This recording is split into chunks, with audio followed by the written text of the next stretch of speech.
Chapitre 31. Paroles du roi Lemuel.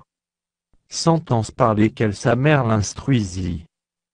Que te dirai-je, mon fils, que te dirai-je, fils de mes entrailles?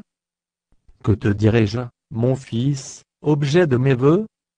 Ne livre pas ta vigueur aux femmes, et tes voix à celles qui perdent les rois. Ce n'est point au roi, Lemuel, ce n'est point au roi de boire du vin, ni au prince de rechercher des liqueurs fortes. De peur qu'en buvant ils n'oublient la loi, et ne méconnaissent les droits de tous les malheureux. Donnez des liqueurs fortes à celui qui périt, et du vin à celui qui a l'amertume dans l'âme.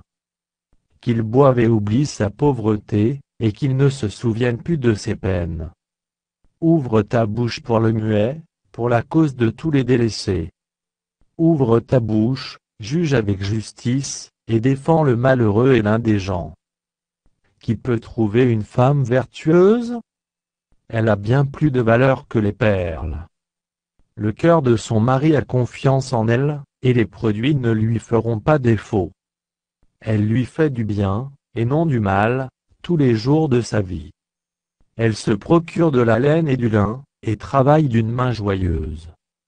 Elle est comme un navire marchand, elle amène son pain de loin. Elle se lève lorsqu'il est encore nuit, et elle donne la nourriture à sa maison et la tâche à ses servantes. Elle pense à un champ, et elle l'acquiert, du fruit de son travail elle plante une vigne.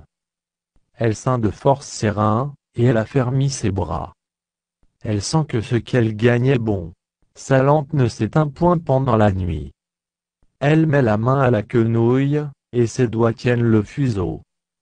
Elle tend la main au malheureux, elle tend la main à l'indigent. Elle ne craint pas la neige pour sa maison, car toute sa maison est vêtue de cramoisi. Elle se fait des couvertures, elle a des vêtements de fin lin et de pourpre. Son mari est considéré aux portes, lorsqu'il siège avec les anciens du pays. Elle fait des chemises, et les vend, et elle livre des ceintures aux marchands. Elle est revêtue de force et de gloire, et elle se rit de l'avenir. Elle ouvre la bouche avec sagesse, et des instructions aimables sont sur sa langue. Elle veille sur ce qui se passe dans sa maison, et elle ne mange pas le pain de paresse. Ses fils se lèvent, et la disent heureuse, son mari se lève, et lui donne des louanges.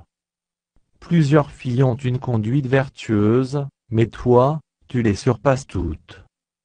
La grâce est trompeuse, et la beauté est vaine, la femme qui craint l'Éternel est celle qui sera louée. Récompensez-la du fruit de son travail, et qu'aux portes ses œuvres la louent.